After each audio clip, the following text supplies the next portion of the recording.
I understand what it is to be a young person with an idea, and to go out and create a business that did 6 figures in its first year is tremendous. That's the thing that really catapulted my career. And then something really bad happened. Oh God, can you talk about it?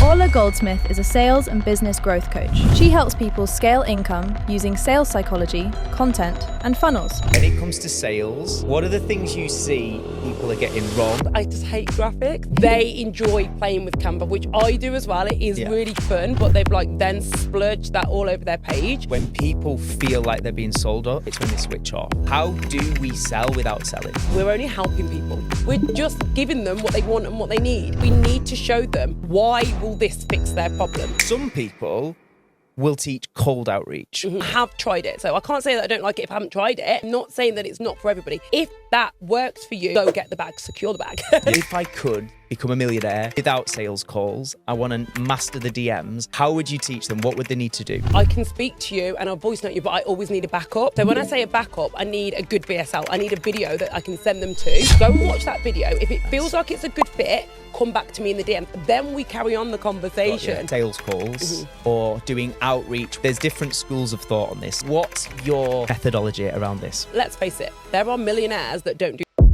I got 30 days. How am I going to get that first sale? So the first thing that I would do is before I started posting, I would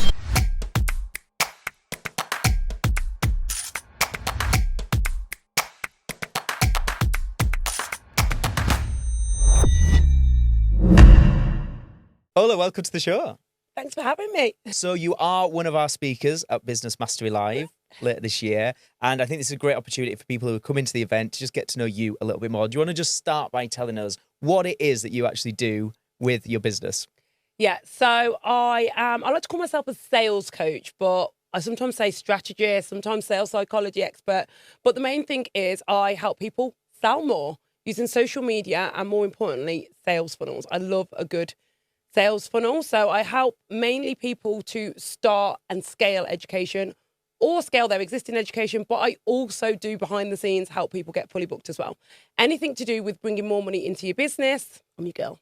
So when you say education, are we talking a lot like the online group programs, coaches, memberships, those kind of things? Is that predominantly what we're looking at? Actually, it's a mixture. Okay. So a lot of my clients are still doing in-person training. They're doing group training. They're just going from one-to-one with their clients to maybe one-to-many. So they might be doing hair extensions and now they're teaching hair extensions. A lot of them obviously do eventually want to go online, and half of my clients are doing coaching, memberships.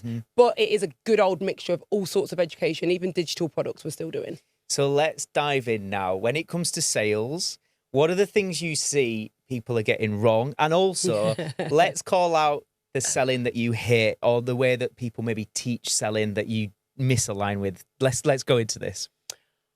Oh, God. So one of the things, pet peeve, which I used to be really heavily focused on, is graphics. I just hate graphics.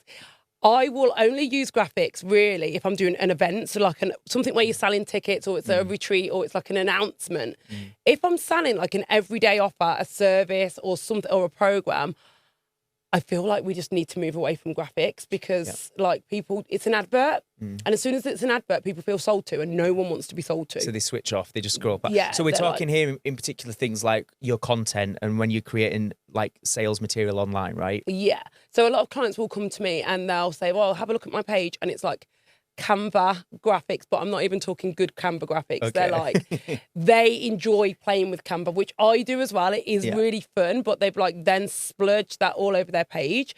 And then I go on their page and it looks a bit like a magazine that's been done by a young person. And it's just too salesy. It's too salesy. I think the main thing that people get wrong is they try to sell. They try to sell. And it's really hard not to. You have to condition your brain not to do that, especially when, you've got bills to pay and you need the sale. It's really hard to just say, oh, okay, I'm going to not sell. But that is the best way to sell. We've got to guide them and make it their decision. So when we're looking at the psychology of this, then what I'm hearing you say is when people feel like they're being sold to, it's when they switch off. Yeah. So how do we sell without selling?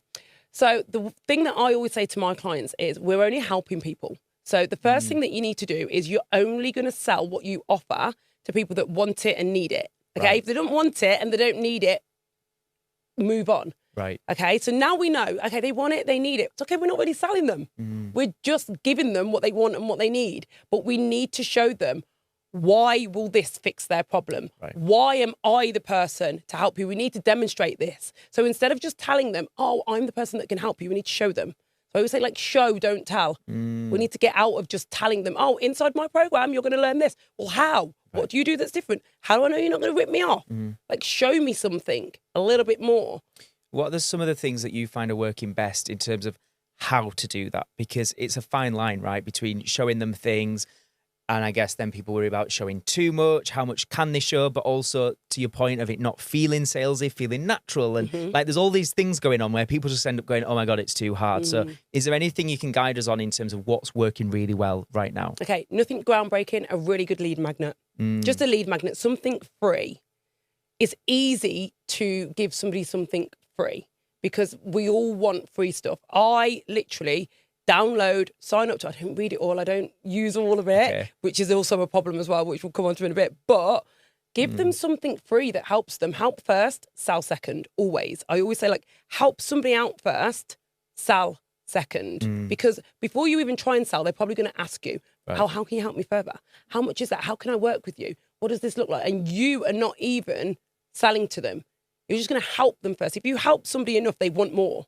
Because if you give me something that helps me and I want to go further, naturally you kind of want to, more. Yeah, right. And this is the thing. I used to be scared of giving away too much. And I'm like, no, just give away a little bit too much. Don't give away your whole course, everything that's in your course. But do give them stuff where you feel like this is a little bit too much. I'm helping them a little bit too much. Because I'm telling you now, the people that spend money, they need safety and certainty. So if you help them a little bit too much, they're going to feel safe and certain with you. And they're going to buy from you. Buy. Yeah. And when you talk about lead magnets then, have you got any guidelines around what makes a really good lead magnet that converts versus the ones that just get left behind? Yeah. So when I first started out, I used to do like 10 ways to do this and here's 10 top tips. The 7 secrets. And everybody used to, like, not many people were doing them. So everyone was like, yeah, this is great. And they were a bag of shit. They were from Google. Like, they were like so crap. But now I think make your lead magnets like a really mini version of what you're already selling. Right. So systemize it, give it a method, give it a name. Go to town on the marketing of the lead magnet. Put as much effort into the marketing and creation of the lead magnet as you would as the thing you're selling. Because people, I think, from a psychology standpoint, they just go, well, I'm giving them something for free, so therefore they think of it like it's a freebie. The thing I always say, and the thing that we try and do in our business, is make this, like, the objective is people leave that free bit and they go, how did I not pay you money? That was so good. Yeah. And I think that's the attitude, right? Yeah, it is. Give them, like, almost too much, but also don't forget to sell the lead magnet. I would say to my clients, literally on your post where you are selling without selling, you're like really going for it. You've put all your makeup on, you've done your lead magnet and that, you've done your content. But then when you come to do your lead magnet, you're literally just writing a caption and expecting them to click the link in the bio. Whereas you need to create that hype around as if it's something paid. Yeah. As if it's like, I can't believe I'm even giving this away. You've got to create that hype. So when it comes to sales calls or doing outreach where you're in somebody's inbox, DMing people, there's different schools of thought on this. Some people, they teach how to sell without doing sales calls. Some people talk about DMs being too pushy, too salesy. Some people are then saying how to do DMs without the ick and do it in a like, what's your methodology around this? So I've changed my mind quite a few times on this. Really? So last year I was very heavy on sales calls. I did so many free sales calls that I was like so goddamn busy. I was like, this is ridiculous. This year I'm kind of got rid of the free sales calls. Every now and again, if I think somebody's like, they are not going to waste my time, I'll do sales calls. Okay. But I've made my calls paid now. So I've gone from free to £97, which it literally petrified me because I was like, oh my God, there's hardly anything in my diary. But actually, the ones that were in my diary are just the good ones. They're qualified, right? Yeah. So I thought I was really busy before because I had loads of sales calls, even though most of them were like time wasters or not qualified properly or hadn't filled out the form properly. So then we moved to like, right, let's just cancel the ones that are not good. And then I was like, oh, it's taken us ages to sift through them all and stuff. So I was like, do you know what? I'm going to just make them paid. But if I'm having a conversation with you in the DM and I feel like you need a call and I'm enjoying the conversation and I feel like, you know, you're not going to waste my time and you're serious, I will still secretly do a free call, but it's by invitation only. Okay. Most of the time people now have to pay for a call, and it won't be a sales call. It will be a strategy call where I'll teach them something. So they're going to get a lot for their money. And do you say to your clients that that's the right methodology for most of them, or is that just what's working for you at the moment and you wouldn't recommend that for everyone? So that's what's working for me. I don't teach that to my clients because my clients are selling at a lower level than me. Okay. So they can sell through their funnels, on automations, in the DMs, on the sales pages. Some of them will need to do a sales call or may want to do a sales call. But let's face it, there are millionaires that don't do sales call. So Right. there's no right or wrong way. Right. You've just got to find a way that works for you. Like I could say, don't do sales calls, and then you might have no sales. So you might have to do sales calls. Right. And I think there's a lot of context that's really key with these conversations, because it's like, even just things that I don't think spoken about enough, like, have you got charisma? Are you good at sales calls, or are you better in the DMs? Or there's all these different factors that it's not just a one size fits all kind of approach, is it? No. It's you've got to take the individual and go, what is the right way for them? In terms of the general DM strategy, then, if somebody's listening to this and they're like, I hate sales calls, I don't want, which I guess will be a lot of people in fairness. I love. I do love them. Do you really? If it's a good lead. So Right. my problem was, is I was like talking to really low level people, which is nothing wrong with low level people, but they're not. They're the wrong they're fit. Not for me. Yeah. They're not like my programs are not going to help them. Right. And that's probably the main reason people hate sales calls, because if they know they're getting people who are really interested and they just want to learn more about it, people are going to enjoy sales Yeah, calls. But it's yeah. when you feel like you're getting the wrong people, and or they just want everything for free, and then you're wasting your time. But to that point, let's say people are like, if I could become a millionaire without sales calls, I want to master the DMs, how would you teach them? What would they need to do? So personally, for me, I wouldn't be able to sell using the DMs on their own. So I can speak to you and I'll voice note you, but I always need a backup. So when I say a backup, I need a good VSL. I need a video that I can send them to. So I can at least say, literally, go and watch that video. If it feels like it's a good fit, come back to me in the DMs. Then we carry on the conversation. Right, because okay. otherwise it's going to take me too long to tell them everything that I've got in this 15-minute video. So I will always have a VSL. Yep. On a backup, Yeah. and I will also have video reviews for my clients under that VSL. So I need the client to be warm before I go into a DM sales conversation. So I would always say you need something to warm them up. Have they at least like had your lead magnet, or are you running retargeting ads so they're seeing you everywhere? Yeah. Are they on your email list so they're seeing emails? So for me, DM sales don't work on their own. You can't do that. It'll be so heavy to do the whole selling in the DMs. I am very good at selling in the DMs. My 10K offer, I sell in the DMs quite often, but not on its own. I need assistance. Excuse me, right, I've got an important question that I need to ask you. No, not the guest, you, the listener. Have you bought your ticket to Business Mastery Live yet? If you're not clear, this is our biggest event ever. Not only in capacity, we're going to have about 500 business owners, entrepreneurs, content creators in the room. Not only in the calibre of speakers, we've got people like Daniel flipping Priestley speaking on stage and Scott Thomas, but also because it's our first ever 2-day business event. It's happening on Monday the 13th and Tuesday the 14th of April. And my advice is this: in a 2026 world, it's so easy to just do things online, but actually just because it's easy doesn't mean it's the best. In my opinion, as somebody who takes visibility very, very seriously, there is no substitute for building relationships in the room. I know events cost more money, they take more time, energy and effort, but they really are, I believe, worth the reward. And also, you can rest assured we are throwing everything we flipping can into making sure this is going to be one of the best business events of this year. And not only that, I believe passionately that the calibre of events that we see in London and in America and all them fancy places should be happening right here in the north of England. And if you believe the same and you want to support us, we'd massively appreciate you. But will you do me a favour and buy your tickets now? Because I'm not going to lie, it's stressful with you leaving it till last minute. So please, stop just listening to this podcast, give it a pause, click the link below the show notes, buy your ticket, and then I can sleep tonight, and I'd appreciate it. Have you done it?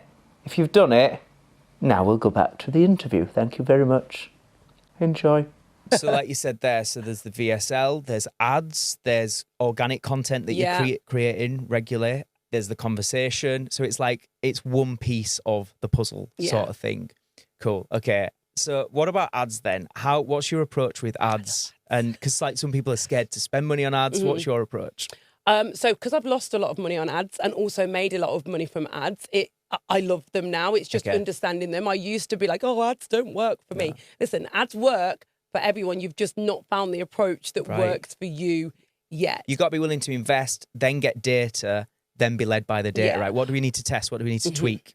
And I would do everything that you can organically. If you've got something that's working organically, but it's so fucking slow, then I put it on ads. Because I'm like, oh, if it works organically, I just need more people. Right. So ads are just an amplifier. So you're only going to spend on ads something that's working already. Most people will put something out there to ads, or they'll try and sell on their ads. Like I would only ever sell low ticket on ads. And then it doesn't work because they're not getting the sales. I use ads to cement, like, so for example, if I'm talking to somebody in the DMs or I'm going on a sales call, I know that my retargeting ad with my video reviews, and I've got like 11 different video reviews running at the same time, I know every day they're going to be smashed with these video reviews. Yep. So by the time they come to the sales call or by the time they come to the DM conversation, I can sell and close there. I'm not trying to close in the ad. The ad is just to be like, oh my God, she's everywhere. Yep. Oh my God, everyone's getting good results from her. Oh my God, what she's saying is really clever. Or also bringing them into my world and just showing off a little bit. So my awareness ad will be like, I'm Ola Goldsmith. And I'll make a mountain out of a molehill. Anything I've ever done that's tiny, I'm like, yeah, I'm the shit. Like, it's so cringe. But really do you think it's necessary, though? Really like, we need to be good at picking ourselves up. Yeah. It's that thing, isn't it? If you don't hype about it, if you're not speaking with conviction, how is anyone going to get behind it and believe in it, right? They won't know either. If you don't tell them, it's so true. They won't know. Yeah, but what you're doing, or what I'm hearing, is it's like putting you on this pedestal. It's almost like a celebrity. So then when you come to the DMs, it's like, oh my gosh, I'm actually speaking to Ola. And people say that, you know. So I find that quite, like, still quite, strange. Bit weird, yeah. What about, so some people will teach cold outreach and they'll be like, people that have never seen your ads, they don't know who you are, but they're your ideal clients. Go and find them, start a conversation. What's your thoughts on that? I don't like it. I don't know if it's just because I've got too much pride. I don't say that it doesn't work, and I have done it before. I have tried it. So I can't say that I don't like it if I haven't tried it. Right. I've tried it. I don't like it. I'm not saying that it's not for everybody. If that works for you and you are comfortable, do it. Go get the bag, secure the bag. Do what you've got to do. But for me, I don't like it. And I don't know if it's just because I've got to the point where every day I do get DMs. I've got a lot of leads. So I feel like, I don't need to do it. I would rather be speaking to people that want to speak to me. Yeah. It's just like, feels nicer. I just enjoy my day more. Okay, let's have a bit of fun with this next bit. So let's say I am brand new to starting an online business. Yeah. So I'm online. I've been told I need to build a personal brand. I need to create content and I need to get clear on my messaging. So I understand all of this, but I've not yet had my first client. I got 30 days to make money. Tell me, if that was you right now or if I was your client, what would be the strategy for the next 30 days? How am I going to get that first sale? So the first thing that I would do is before I started posting, I would, like, this is the only time that I would probably do cold outreach is if I'm brand new and I've got no data. So I would actually go and find my ideal client and I would just ask them as many questions as possible. And then when they were asking me questions back, I would start answering the answers to their questions in my content and just testing content. What do people want? What do people need? I would also be looking at what other people are doing. So I will go and look at somebody, usually in America, that is doing really, really well, like where I want to be. Right. And I will go to transparency on Facebook and I'll see what ads they've been running and how long they've been running them. Right. What are they saying? So not a lot of people will know that you can do that, right? But anybody who's running ads, you can actually just go and find their ads, right? Yeah, which I love. So then I'm like, what are they saying? And then this is where people go wrong. Some people will go copy them. What I'll do is like, what are they missing? What do they talk about a lot, but they've not covered this angle on? Nice. So then I will go and put my own spin on it, put my own angle on it, solve the same problem, but in a different way. I might even say that what they're doing is slightly wrong. Right. And I might just say, look, I know you've been seen everywhere, this, but here's why I think if you do this, it's so much easier to like put yourself out of the box and do something a bit different. Because then people are like, oh, Never heard anybody say it like that. Well, why do you think that then? I would just focus on attention at first. Okay. Because once you've got what attention... I'm hearing, so we're starting out with be led by what people actually want and need. Yeah, don't reinvent the wheel. Do market research on how it's already coming across. Yeah. Find the gaps. Yeah. Find the way to kind of polarize slightly and show people a different way. Because as we know, people get fatigued with being told a certain message a certain way, and suddenly that's going to make you stand out. Yeah. And then it's all about attention, right? Yeah. How can we get maximum attention? Yeah. So then I would be like going to collab with like brands, other people. I would even, and I did this a lot at the start of my career, say, for example, I'm a service provider. I would literally gift what I could gift to people. I would do paid collabs. I've done that in the past. I've done paid celebrity collabs. I used to do paid celebrity collabs before celebs would come to me to get known as a celebrity hair extensionist. Right. And then I just got them anyway. I think that's a just really forced important it. thing for people to talk about, because I feel, so since like, let's say 2020 with the whole lockdown era, it's become easier than ever to start a business online, you know, especially back then. It was a very different time to now because everybody was at home, on Zoom, on social media and so on. But irrespective, like these last 5-6 years, it's never been easier to start a business online.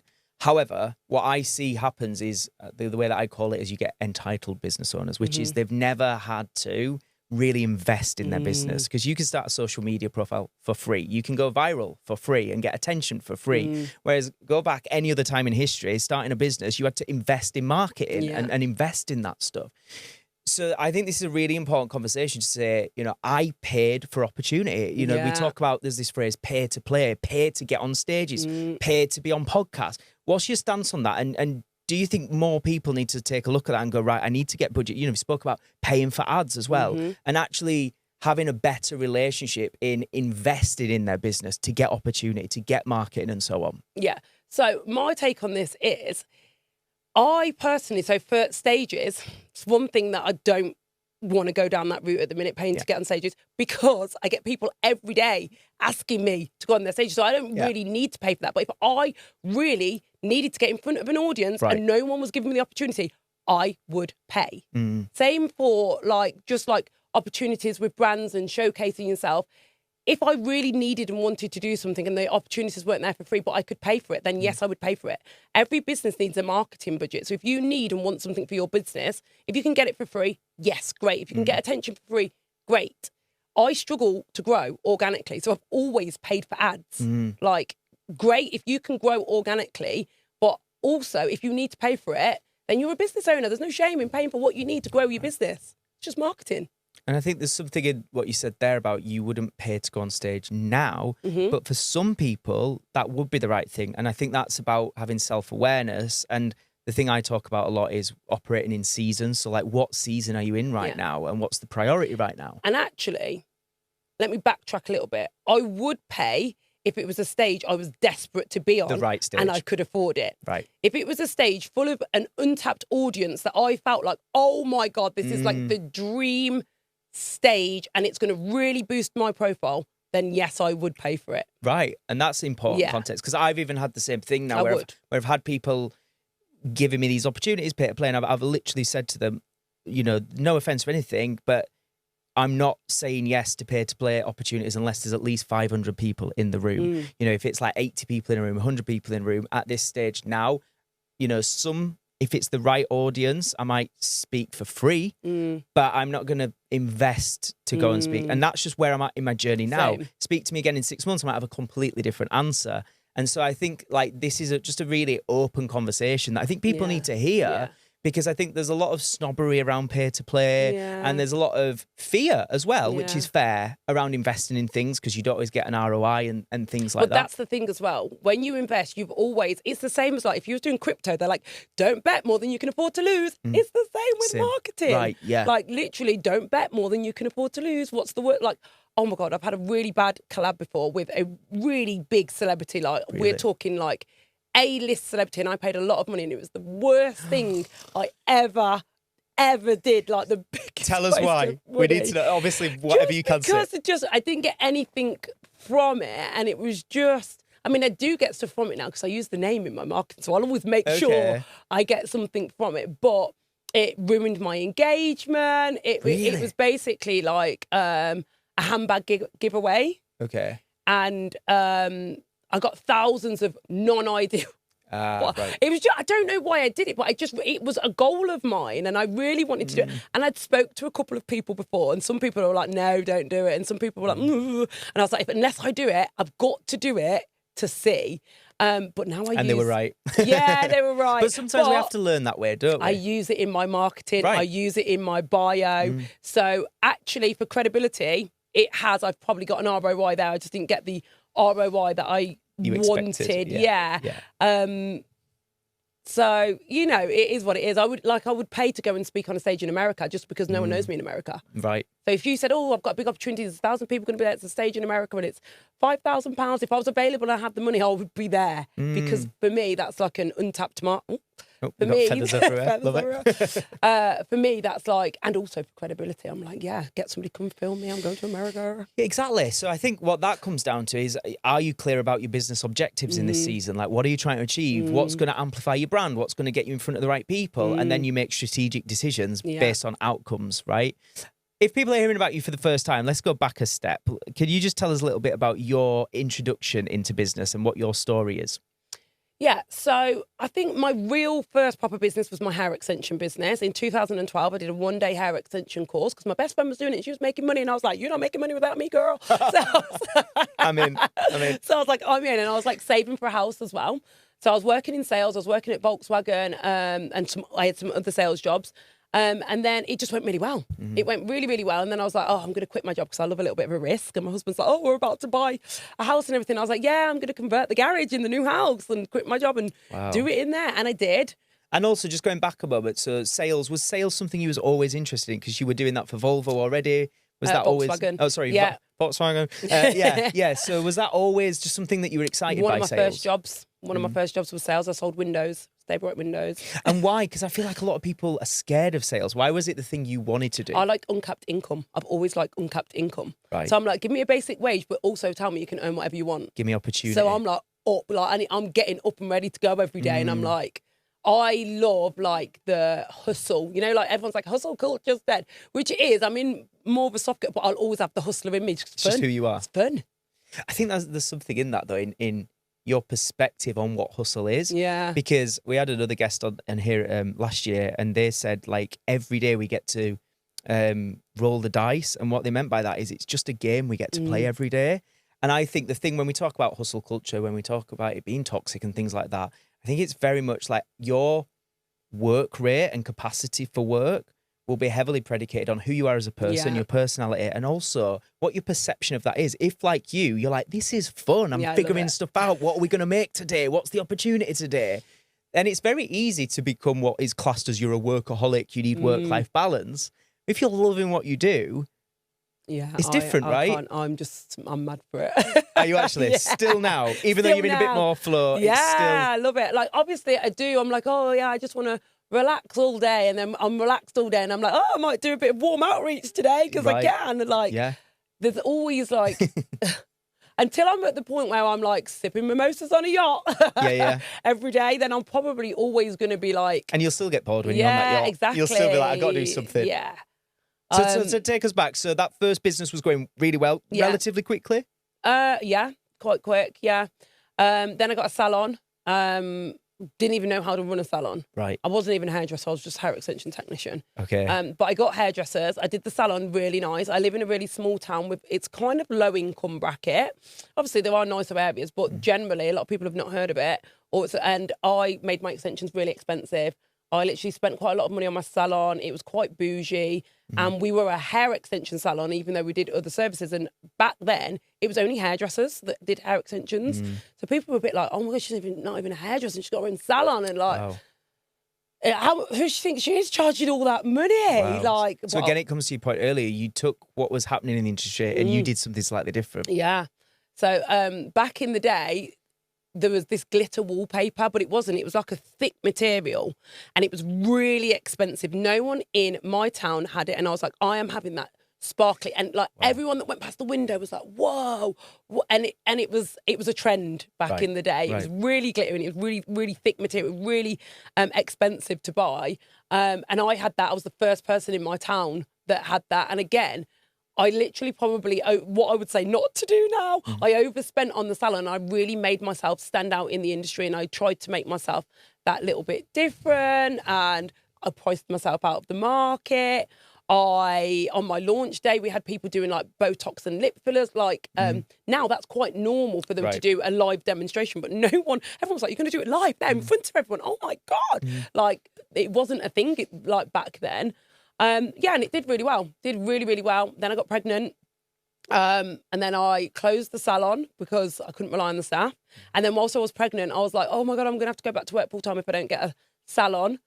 So just before I was about to give birth to my second child, I trained somebody else up in hair extensions literally 2 weeks before. And I was like, you just get in the salon and do my clients. I'm coming. So I reopened a salon, gave birth, had about 6 weeks off. And then I was like, I can't be here every day. I can't be here every day. So I started teaching. And then again, that was good, but I was blending in. So I brought out my own weave method. Nice. So I looked at what they was doing in America, put my spin on it. No one was doing it in the UK. So people were a bit like, oh, if it was good, people would be already doing it. And I'm like, well, someone's got to do it first. Right. That's the thing that really catapulted my career. So I made a lot of money. We went into lockdown. That almost like finished that. But then because I went online, I got a business coach as well. But everyone was like scared to spend. I spent loads of money on this 7-figure business coach. And she taught me so much of what I know now, and I scaled it. Went on Dragon's Den. It just like blew up from there, and then something really bad happened. Oh God, can you talk about it? Yeah. So after Dragon's Den, I got a business partner, and he was like, "Do you want to bring out hair?" Well, I wanted to bring out hair, so I needed like a few £100,000 to bring out hair. He invested that few £100,000. It went really, really well, and then about 7-8 months in, he just was being really weird, really off with me and really nasty, you know, like, I don't know, like if you've ever had a relationship and you're like, oh my God, they're showing their true colours. When I was younger, I had relationships, like, it felt like that, like that it was an act. And then when I'd settled. Right. Now you're getting the truth. Yeah. And I used to, there was red flags because I used to see him treat other people bad in his company. Okay. And I used to be like, well, I don't know their relationship, nothing to do, you know, when you're like, he's not doing anything to me. You convince yourself, yep. Anyway, he ended up saying if I didn't give him all of my shares, then he would put the company into liquidation because we didn't have the money to pay him back what he owed us. We would all lose our jobs. He basically wanted the company, and I was so confused because he wasn't even from a hair extension background. And eventually, for my happiness and my sanity, I sold him the shares for £1. Everything. My salon was in there, my hair extension training company, and then the hair company was the thing that he'd invested in. But I'd put everything, and we just moved everything into this one company to show him I was serious, and he just took the lot. But I let him. Wow. I know. And then where do you go from there? Like Cry. Okay. Cry Only number behind one. the scenes though. Okay. I had a couple of little cries behind the scenes, and I was like, right, got non-compete. Don't know if I can teach hair extensions, but I'm going to have a little go. But I was just so nervous because he was like a multi-millionaire. So I was like, if he comes for me, like, it's going to ruin my life. And oh my God. like, still this day, I do. Sometimes when I speak about it now, I'm like, please don't come for me. Like, but wow, that's terrible. Yeah, so I just thought, I got a coach, and they were like, oh, you can make like hundreds of £1,000s a month doing low ticket memberships. And I was like, oh, okay. I'd done a bit of a membership before, so I literally started doing a £7 a month membership and a £27 a month membership. One was called the Business Booster Club, and one was called the 6-Figure Success Club.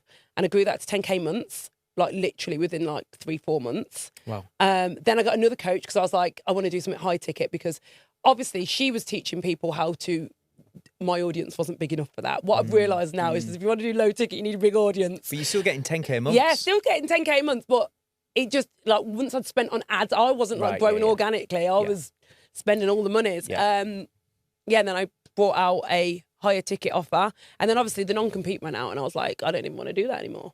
Wow.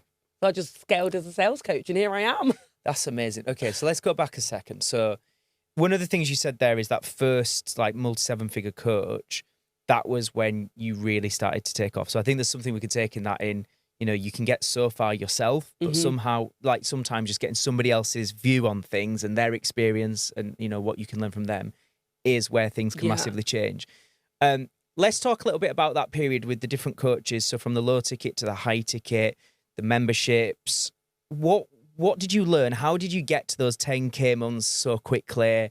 And what's your advice to people today if they're thinking about memberships versus high ticket, the differences, how you figure out what works best for you? What's your general advice around that stuff and what you learn? So for me, I just showed up every single day. I literally was so consistent. And the thing that I did, I was like, what did I struggle with as a salon owner? Because I did really, really well in my salon and it all went like a whirlwind that I didn't even realise that, oh my God, I'm actually looked up to as a salon owner and what I've done. And I thought, well, what were the things that I struggled with?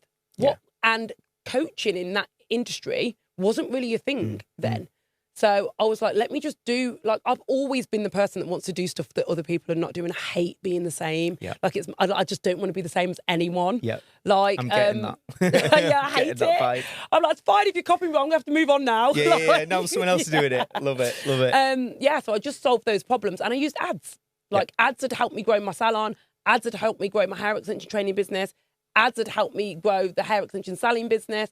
And I was doing ads before anybody in my industry were doing ads. And I remember somebody saying to me, they came into my salon, they were like, you're famous because I see you everywhere. They didn't know what a sponsored ad was. Wow. But now everybody knows what an ad is. Yeah. But basically in 2013, 14, when I first started and I was using ads, no other salons were using ads. So people just thought I was famous in the area. Right, okay. When really I was just using ads. People were like, oh, it says sponsored underneath it. They used to think that Facebook had sponsored me. They didn't. So there was a misunderstanding. So you played to that advantage, which is cool. But then, so ads and using ads today, you still use ads? Yeah, I use ads heavily. What makes a good ad? I think a good ad is if you can captivate the attention of a cold audience, because I think ads are really good for your warm audience, your hot audience to, show them your social proof and but you probably already paid for that lead. So you don't want to pay for that lead over and over again. So I think you need to be able to capture the attention of a cold audience as well. And it's putting your best foot forward. Okay. Most people don't want to shout about themselves and what they've done. What makes a really good ad is telling people all of the things that would make your school friend go, she's changed, she's bragging. If it makes your old school friends say that's a good ad. Because, but people feel uncomfortable about that. Yeah, they do. I did. Okay. How do they overcome that then? So from a mindset perspective, they're hearing that and they're like, oh my God, I've got to do the one thing I don't want to do. Yeah. How do they do it anyway? Okay, this is going to be a really annoying answer, but you either don't do it and then you've got to accept that your growth might be slower unless you can find other ways. If you can find another way, great. But if you can't and you feel like, oh my God, I'm going to have to do this, then you've just got to, do you really want that growth? I wanted that growth that bad. So I was like, whatever it takes. At the minute, I've got somebody doing trial reels for me and some of the hooks, because they're dramatic ones, I'm like, oh, but I'm like, I really want to grow organically, which is something I've never done. So I'm like, whatever it takes. Sometimes you just, yeah. This episode is sponsored by Laura Robson and Back Pocket Office. Now, let me tell you about this one. Laura is somebody you need in your life. I have got her in my life, and all I can say about her is I don't know how I'd live without her. And it's true. If you're anything like me, you will hate tech. You'll be great at launching and creating the marketing material and delivering on the actual product that you're selling. But when it comes to the back end, making sure it's all automated and it all works, I just can't be bothered. And if you're the same, Laura is the solution. Laura is a systems strategist and she's also a certified launch and funnel specialist. And if you are a service provider, if you're a coach, consultant, any kind of online business that provides some kind of online service, then Laura is there to help sort out all your funnels and systems for you. With over 14 years experience, she's somebody who's going to get you solutions quick. She's easy to speak to, very approachable, and just really friendly and nice, basically. So if you are ready to get your systems and your funnels all sorted for you and work with one of the best in the business, go check out backpocketoffice.co.uk and connect with Laura on socials. The links are literally right below this episode in the show notes. Go click it, and I mean this. Go and do it now. You will not regret it. But what about the flip side to that then, which is if people feel they've been inauthentic or... No, don't do that. Okay, so don't be like, so it needs to be authentic. Yeah, you but don't when have you're to saying that, it's like cringe, like I wouldn't really say this, but I'm doing it because it's what it takes. Yeah. Where do people figure that out? So I think for me, it's like the thing that's cringing me about the trial reels is because it's headlines. So if you ever see like news of the world, they're like, oh, and such reveals this, and then you read it, and it's like, oh, it's not that quite big a deal. So it's like clickbaity. Yeah, it's clickbait, and that's what we're doing with the trial reels. So that makes me feel a little bit like, oh, but I do want to grow with organically. clickbait, as long as you can justify it, you can. And I think the problem is when it's really clickbait, and then the article's nothing to do with that's what annoying. the title was. Yeah, and it's the same for us as content creators. If it's a little bit clickbait, but you like one of the things I'll do, for example, is I'll actually call it out. I know that sounded a bit dramatic, but hear me out. Yeah. So we've still got them with the hook. But then, and again, that'll be determined by the sort of personality. That is my personality. I'm a bit cheeky with it and stuff like that. Yeah. And that's what works, right? So I think for those that are feeling like scared about the clickbait stuff, but they're hearing it works, but it's finding a way to make it work for you. If it's not them, if, for example, like there's something, I will show up online and I'm quite loud. Like there's no way that I would give a client of mine some of the things that I would say because that's not them. Right. So if you're quite shy and quite whatever, you can actually, I think the best way to do is lead with how you are. Look, I'm quite shy. I don't usually do these videos because I find them really cringe. But the God's honest truth is I really need to speak on this because, it feels uncomfortable. Say it feels uncomfortable. People like that authenticness. So you don't have to try and have a new personality or whatever. But, if you want to show up online because it's going to help your business and it's a little bit uncomfortable, realise that that's normal. I'm not saying to you to do something that's completely inauthentic. Do it in your own way. But also realise that in business, things are going to be uncomfortable. Right. Like, I don't want to lie and be like, oh, well, there's a way to do it where you're not uncomfortable. And, the truth is we're all going to be a little bit uncomfortable sometimes, but just be true to yourself.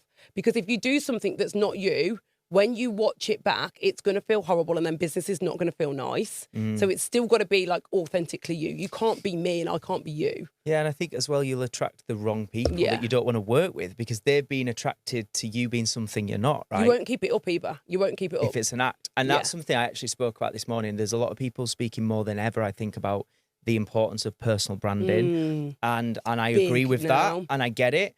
But one of the things I think that people talk about a lot, which again, I think is the right advice, which is you've got to show that you stand for things, you've also got to stand against things.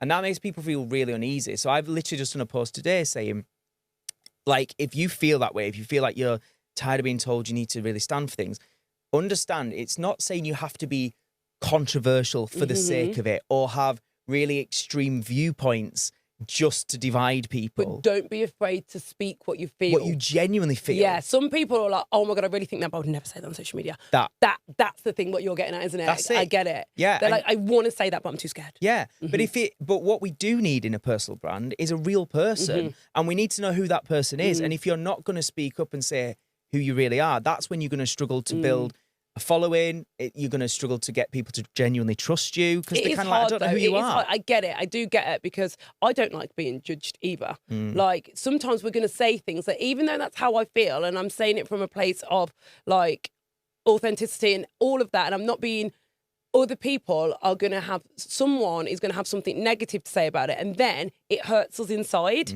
Like literally I've just started sharing more family stuff just to be like people want to see more of the stuff with me and my kids and I've always been like against it but now like my family really want to get involved. Nice. So I'm like, okay, let's do it. Now's the right time. It feels right. So we're doing like more family stuff. But then in the most people are like cheering you on, but in the comments you'll always get somebody that is like taking everything you've said at face value, not realising that there's more to the picture or, it's a piece of content, so it's got a headline. It's not, don't take it not the full context. Yeah. And I do find myself, like, literally driving here today, one of the comments that was said, I did find myself thinking about it, and I thought, do you know what?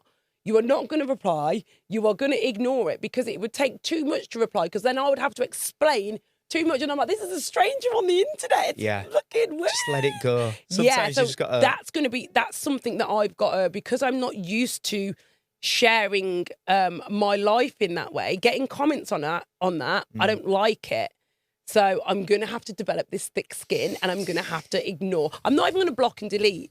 Because I think block and delete will stress me out even more as well. Okay. Unless it's like really offensive and it's going to offend other people, I'm just going to leave it and ignore it. I've literally given myself a pep talk on the way here. What are we going to do about this, Ola? Because we're not having, like, you can't be thinking about this afterwards. So I'm just going to just ignore it. I'm like, if you want to go viral and if you want to be seen, people are going to say things, but some people can't handle that. And I get it.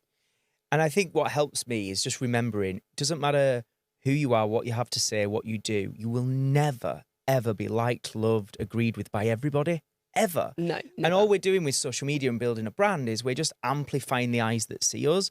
And like one example I often talk about is years back, I was in a Take That tribute band and we was... Who was you? Can't believe I'm talking about this. I always try and avoid talking about it. But I was Marco in the band and we did really well. That's one of my businesses is managing tribute acts and stuff like that. And we was on the Graham Norton show with The Real Take That. And the BBC put that clip up of us and we were chatting with them, you know, in the studio. And then there was a bit where our lead singer who played Gary sang a little bit. And because that was going out to such a bigger audience than we were used to, there was one comment that said worst singer in the universe. And not just that, that had like hundreds of likes on that one comment. God. And obviously you naturally hone in on that. But equally, and this is the point I want to make, equally off the back of that, we got more business than we'd ever had. We put our prices up, we had more love. And so when you go out on bigger scales, you're always going to potentially be open to more hate and more criticism. You're also open to more love. Exactly. And I think just having that perspective. And another thing is I was on a reality TV show. And again, when the clips from that went out, there was people tearing apart me and my appearance and all sorts.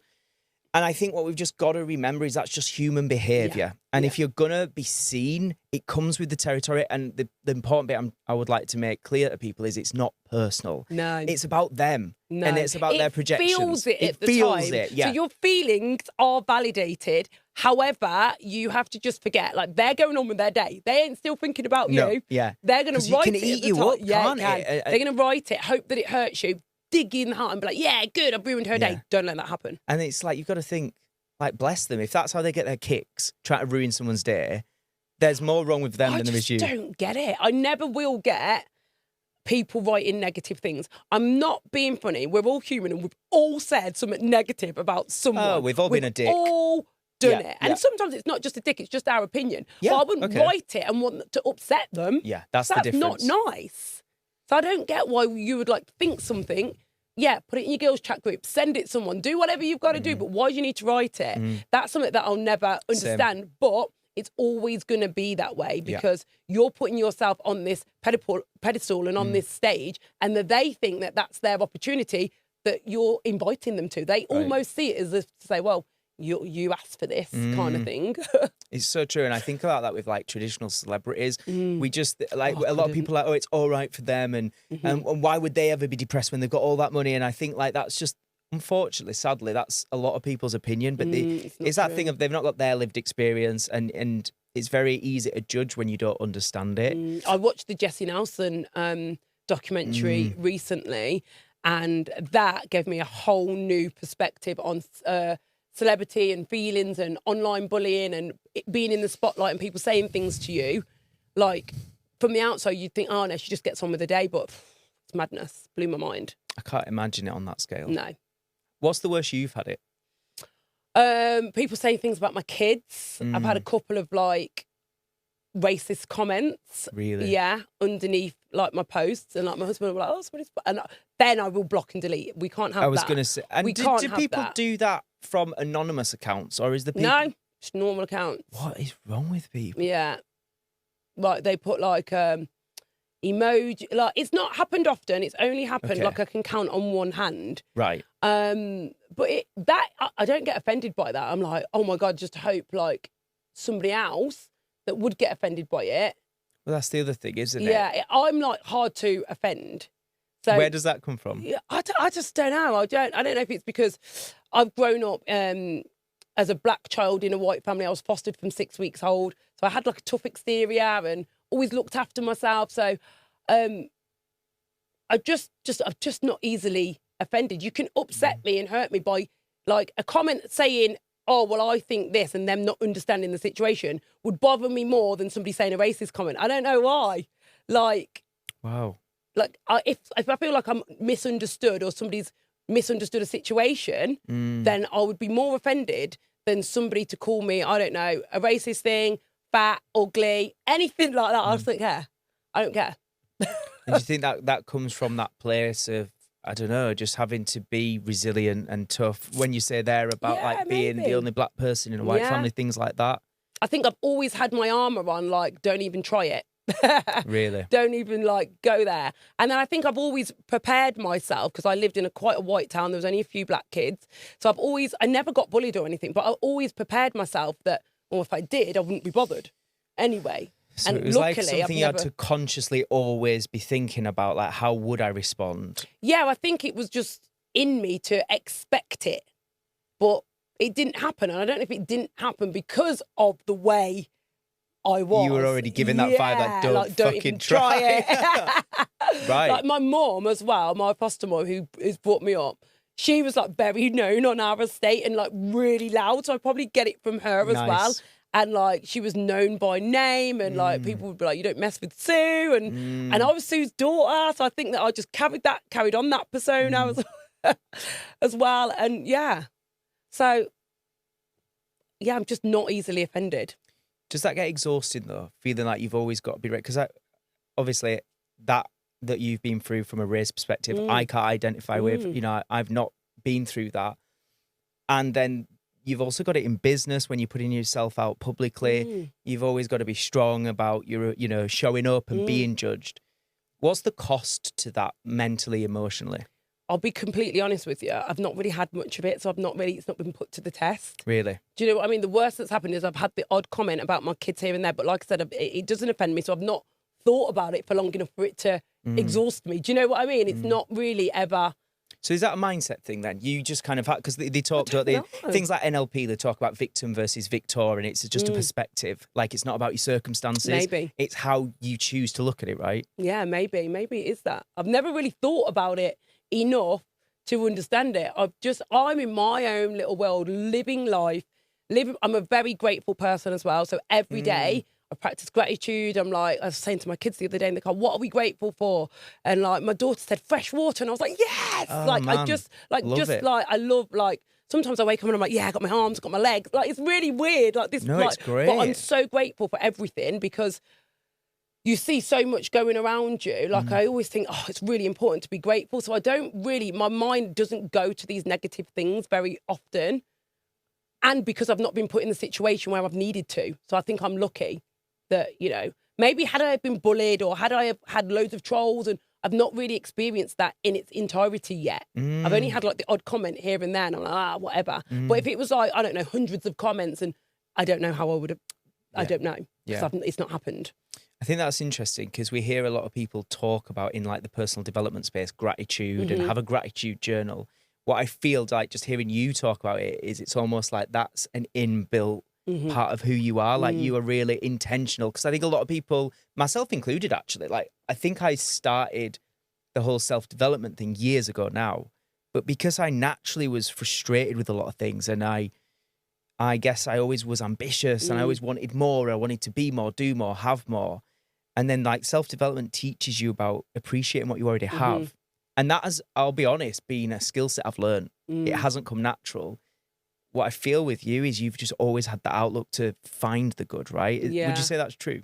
Yeah, because I think for me, as I've grown up, I've always, and I always say this, like, everything I've ever wanted, I usually get it. So the things that I haven't got yet, I know that I'm like, oh, that'll come in. Like, that's I huge. remember being young and being like, I just want a Range Rover one day. And I used to, like, I had this friend and she had a Range Rover and I was like, I just want a Range Rover. Like, and then I had one, and I've always had one now for years since I had my salon, like, just get better one and better one. And I think I always wanted a big open plan kitchen. I've just got one, last year. Nice. Like, it takes me a while, but I'm like, you always get it. It'll like, yeah. And that's I think that's the missing ingredient for so many people is that unwavered self-belief. When I think of starting my first business at 19, I was like, I ain't got a bloody clue what I'm doing. I've got no idea. But what I did have is the belief that I'll figure it out. Yeah. And that's what I think is that really key ingredient. A lot of people don't have that belief. A lot of people want it. They wish for it, they hope for it, but they don't truly believe one way or another I'll get it.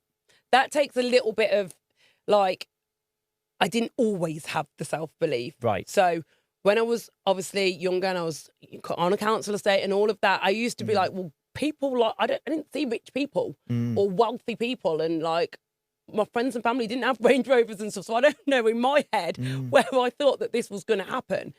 But what I did see is people that have come from similar backgrounds. Right. So then I thought, oh, if they can do it, I can do it. Yeah, so that's seeing is believing. You've got to have that evidence somewhere. Yeah, so now I'm very much like that. If I see like a top coach or somebody doing something, I'm like, if I really wanted to, I could do that. I'd probably have to get them to teach me and pay them to teach me. Yeah. But if I wanted to, I could. Whereas when I was younger, I hadn't really thought about it. I didn't even, my goals were quite small. I wanted to work at Aldi. And Come then, a long way from then. yeah, I worked at the co-op. I didn't get Aldi. Yeah. Oh, wow. I wanted to do glamour, and I kept proving to myself all these little things that I want. So now, I think the self-belief comes from the proof. Yeah. But you can't get the proof if you don't do the thing. It's Right. not just going to just fall in your lap. Yeah, but what I love about what you're saying is if you haven't yet got the proof, go out and find someone who has. Yeah, always. And it will be there if you look for it, right? All right, let's talk about, so we were speaking a little bit beforehand, before we started recording, about I have got a big event coming up. You're going to be one of the speakers there. And I was saying, like, actually at the time of recording, sales have really picked up and they're quite consistent. We're getting sales daily, but it wasn't like that a few weeks ago. And the conversation we're having is events can be really bloody hard work. And and I'm questioning, do we do more events after this one? At the very least, we won't do one for at least a year. I'm thinking we just need space now because we need a big bloody I break. feel your pain. Well, so one of the things that gets me thinking about is there are many ways to make money in our businesses, and I think what would be an interesting conversation is how you decide the ways that are right for you. And I know you said in the chat just before that normally at this point of the year you'd have done one of your events, and did you say one of your retreats? But you haven't done. I haven't.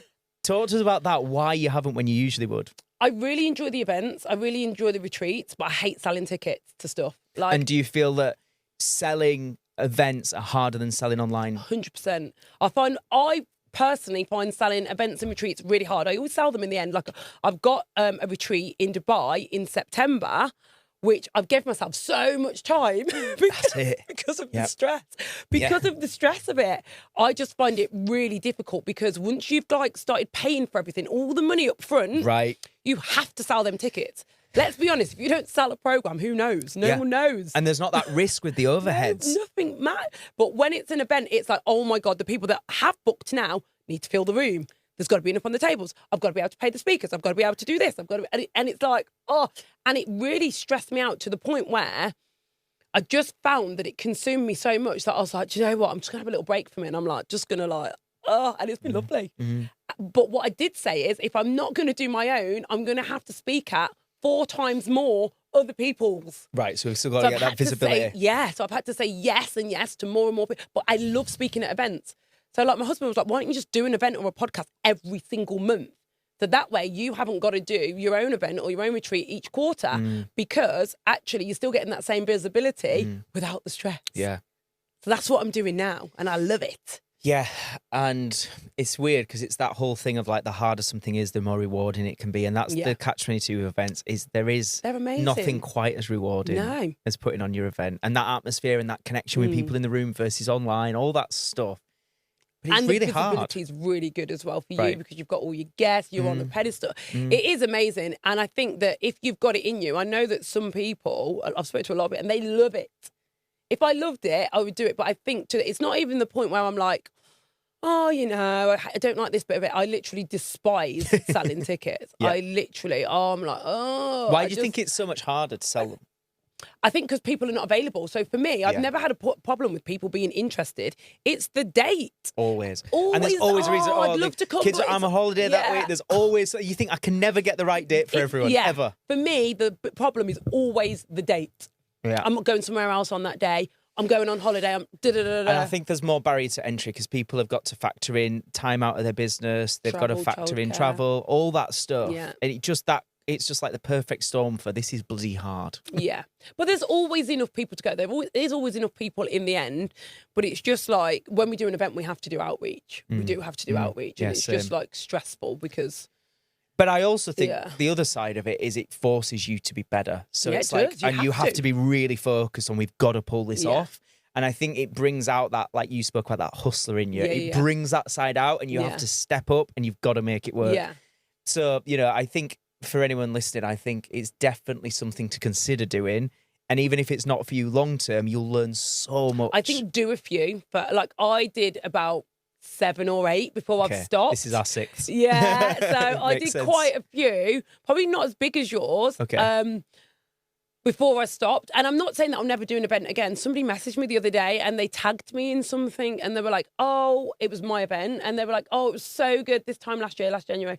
And they were like, oh, when are you going to do the next one? I'm like, I'm thinking about it. And I almost did. We inquired, actually, this month. I got my PA to inquire the venue and they gave us the quote. And I was like, do you know what? I'm just going to do a live online launch. Instead. I'm working with a financial advisor at the minute as well, and she's like, you need to get more clients for less money. So I was like, it's not an event she's then. not going to approve it. Yeah. It's not going to, And at least you can pass the blame as to why you're not doing this one. We also spoke about picking stuff because it's fun. And what I loved you said about you, there was an event we met at recently in Blackpool, and you said one of the reasons that it attracted you is your husband was like, I've never been at Blackpool. That'll be fun. We can go and do that as well. So talk to me about that, about how you make decisions now, not just from a standpoint purely like what's business sense or ROI, but it's more about incorporating family and fun. Yeah, so I like if I can take my husband and I can take my kids, not like on the stage, but sometimes like I'll go and speak at an event the night before. You'll see me, my husband, and my kids in the pool at the hotel. We'll book a 5-star hotel and we'll incorporate it into business. I'll have a business meeting for a couple of hours. Yeah. So what I try to do, I'm sure a lot of entrepreneurs do this, is I try and expense my going out and stuff. So everything's a business event, everything's a business meeting. And it is actually, and I'm not just saying it, it is in real life as well. Obviously, if the kids go, we have to pay for the kids, but my husband's employed in my business, so he can come along, he takes my content. And I want to do things that make me happy. I love a glamorous life, and I'm like, it's much cheaper and easier to make your business glamorous. That was the whole reason that I started doing retreats, because I wanted to stay at these gorgeous mansions, and I was like, well, I haven't got enough friends to like do. I've tried. I've done one once for a birthday, but it's always hard to get people to chip in. And I was like, you know what? I'm just going to do them for myself. And I wanted content at speaking on stages. And at first, when I started doing events, I only introduced people and then I ran off because I didn't have anything to sell. Right. But that was part of me like reinventing myself. But it was fun. It was exciting. I get to go to nice venues. And I think sometimes business is really hard. So you have to do fun things. Like you've got to do business, but make it fun. If it's stressful every day and you get the money, but you're fucking stressed out. Yeah, what's the point? It's not, there's no point. So I just really like doing like fun things. I love going to bougie places. I'm a little bit materialistic. I love a nice hotel. Like, if you say to me, like, oh, God, it doesn't matter about the hotel, we're just sleeping there. I'm like, we can't go. Yeah, it's not happening. This episode is sponsored by Dr. Tania King-Mohammad. She is the high-ticket woman, the #1 best-selling author of the high-ticket method, and one of the most sought-after high-ticket experts in the game. Basically, if you are an entrepreneur who is serious about scaling their business, you need to grab a copy of her book right now. Literally, I have read it, and it is a game changer. It will blow your flipping mind. Tania is the mentor that the entrepreneurs call once they are finished playing small and are ready to start charging their worth. Working with Tania is all about creating consistent high-ticket sales and doing it in a way where you can create a freedom-level income without the constant hustle and grind like a lot of the other mentors bang on about. If you're listening to this show, you already know you're somebody that's meant for more and is willing to go and work for it. So basically, you need to get into Tania's world. Go and grab a copy of her book right now on Amazon and make sure you give her a cheeky little follow on Instagram. She is at Freedom with Tania, and she's consistently giving strategies, tips and advice over there for free so you can start charging your worth and actually starting to believe in it. I think there's a lot to be said for that, about like building a business around the life that you want. A lot of people will talk about work-life balance, and then a lot of entrepreneurs will say it doesn't exist, and a lot of us will agree to some degree it doesn't. But if your work doesn't feel like work, and obviously there's always going to be stuff we have to do, and it's not always what we want to do, but generally, like I'm really resonating with what you're saying, because we've booked a retreat in June in a castle. We've hired out an entire castle, and it's that thing of, that's a really cool thing I want to do. Yeah. But I've made it part of the business. Exactly. And so I think for a lot of people, and especially in those earlier days, quite often you've got to, like, you know, get in the mud and do the hard work, and you've got to hustle, and it's not all going to be the easy glamorous stuff. But if you're thinking like long term, what's the business and the lifestyle I want, and you work towards that, it really can be. I mean, I just feel so lucky now. And again, it's not that every day is just easy or great, but I feel I've built something where I don't need a big break from my business. I don't need a break at all from my business. Ever. No. I'll have one because I want one. If I'm like, sometimes I'll wake up and think, you know what, flipping worked so hard yesterday, I can't be arsed. I'm a bit tired. Yeah.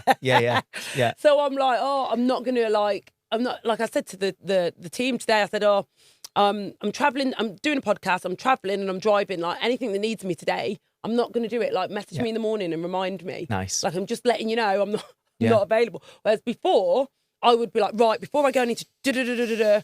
And when I get back, I'd stay up all night catching up with everything. Whereas now, I'm a bit like, it can tomorrow, wait. yeah.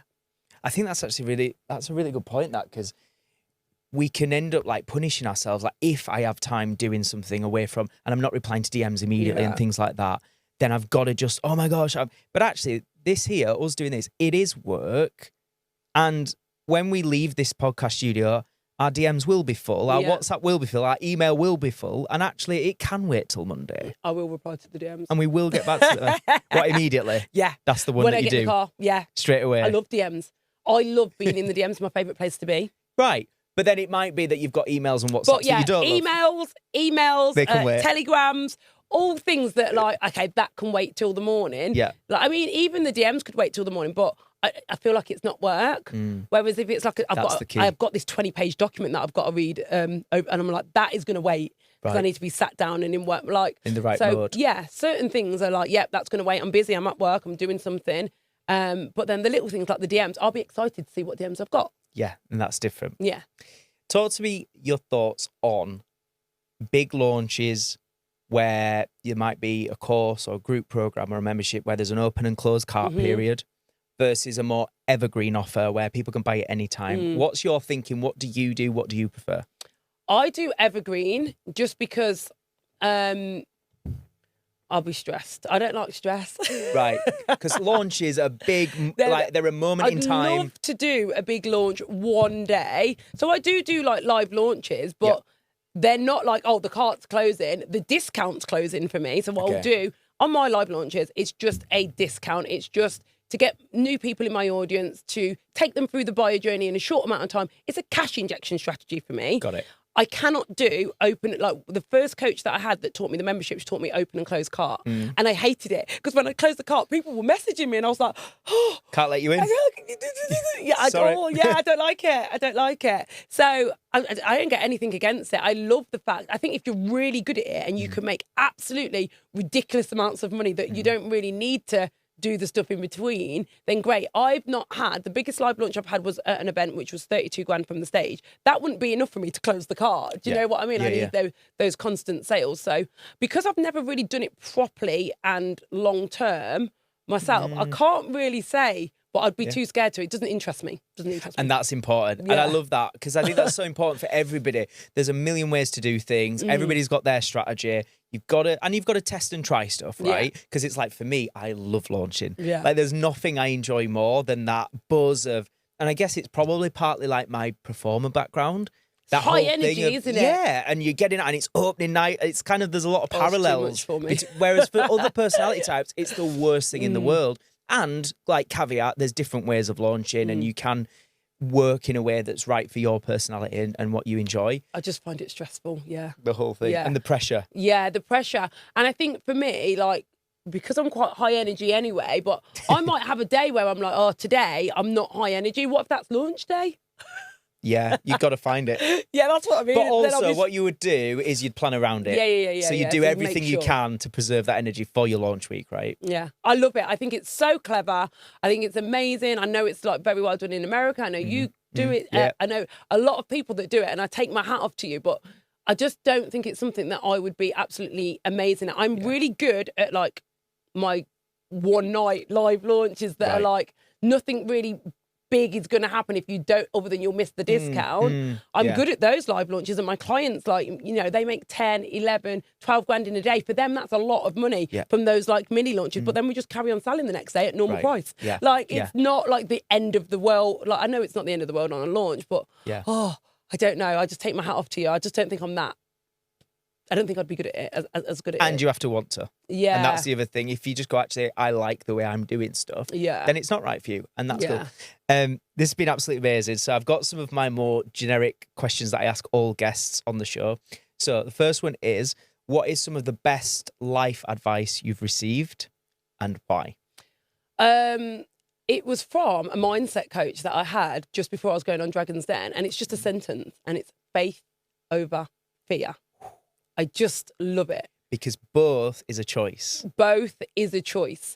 And one of the things that she said to me is, if you're fearing something that hasn't happened yet, and then it does happen, you've just put yourself into that state of panic twice. Right. Rather than just waiting for it to happen and having the fear the one time. Yeah. Why have it twice if you only need to have it once? Such a great way of And putting then if it doesn't happen, you've just put yourself in all that fear and panic for nothing. So just choose faith over fear. Yep. If fear happens, it's once. If the thing happens that you're scared of, you can be all scared and everything once rather than twice, 3, 4 times. And then if it doesn't happen, fine, just live your life. So good. And I love the fact that it's like you're focusing on an imagined future. It's not happened yet. So just choose the faith. Why not put all your energy, time, effort and thought into how good it could be? Yeah. Versus the worst case scenario. And then if it happens, the worst case scenario, you just deal with it once instead of pre-dealing with it. Millions of times. Why would you? Yeah, because that's what we do, right? I'm trying we to guess. Yeah. Like, you're probably like dealing with this scary thing, and then when it happens, it might happen completely differently. And it's just crazy. Yeah. Love that. All right. Flip side is some of the worst advice you've received. Now, this might have been something that was well-meaning or something that was trendy at the time, but in reality, from your experience, you went, that was bad advice. Oh, somebody told me not to hand my company over for the pound, just to fight it out, which I get, because they were like, they don't deserve it. Like, please do not send that. That is yours. Like, almost like morally they don't deserve morally, that. like, it should be worth fighting for. Yeah. However, my mindset was I was miserable. Right. I was not sleeping at night. And for me, yes, morally it's right, but actually for my daily life and my well-being, it would have been wrong. I would have been miserable. I was really, really miserable. So sometimes I don't care if it's wrong or right that they've got that business. I'm now happier. And more than that, look at what you've gone on to do by putting the same, again, it's to the previous point, the same time, energy and effort and potentially money you could have put into something so negative. Yeah. You just go, do you know what? Okay, off you go. Yeah. I'm now going to put all this time, energy, effort and money into doing something positive. It would have been a nightmare, and I don't like stress. So if I can avoid anything that's going to stress me out, I will avoid it. And I was like, if I stay in that company and he does put it into liquidation, and that would be such a stressful time. Right. Whereas if I let it go for a pound, right. I can build something else that's not going to be that stressful, because I'm really good at building businesses. I don't fear building businesses and starting from scratch. So I don't think I would be that stressed. Yes, it wasn't great. I only had 50 quid in my bank and whatever. Wow. But I found a way. My family member bothered me some money. I knew where to go, what to do. I wasn't just hoping it would figure out. And that was far less stressful than like trying to keep hold of it. And I don't like stress. I hate it. So I avoid it. And that's why you avoid launching as well.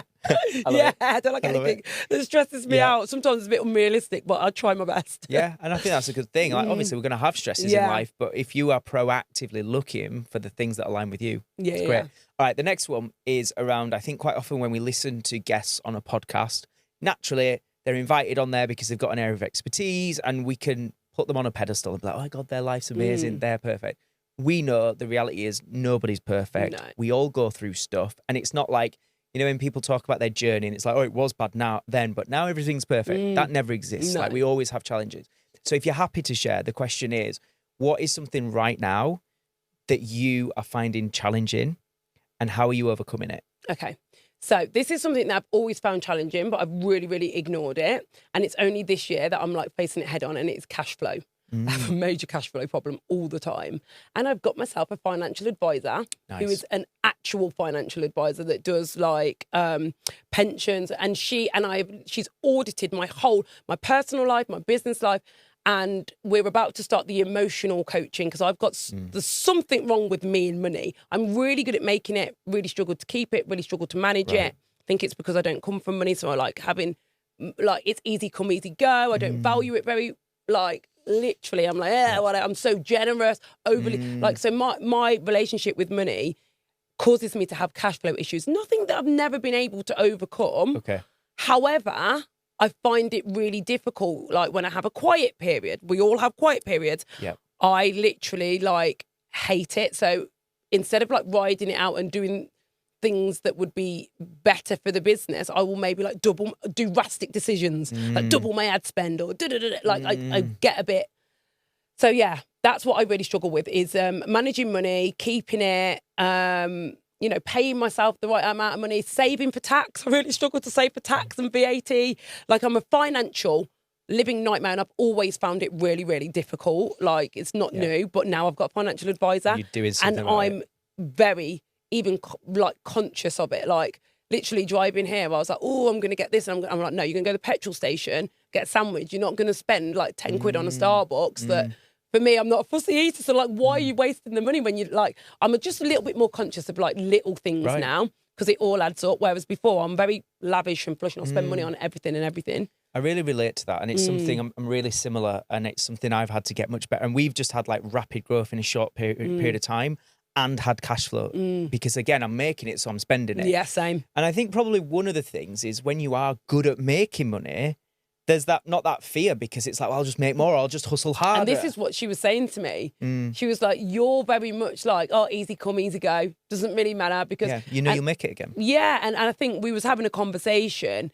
We were talking about cost per lead and all that. And I said, it doesn't matter though, Bliss, because this week I'm going to close Yeah. And it was so funny because the next day I went and made like 11.5 grand in the day, and I was so excited to send her the screenshot and be like, I told you. And I think she was a bit like shocked. And I was like, I do this all the time.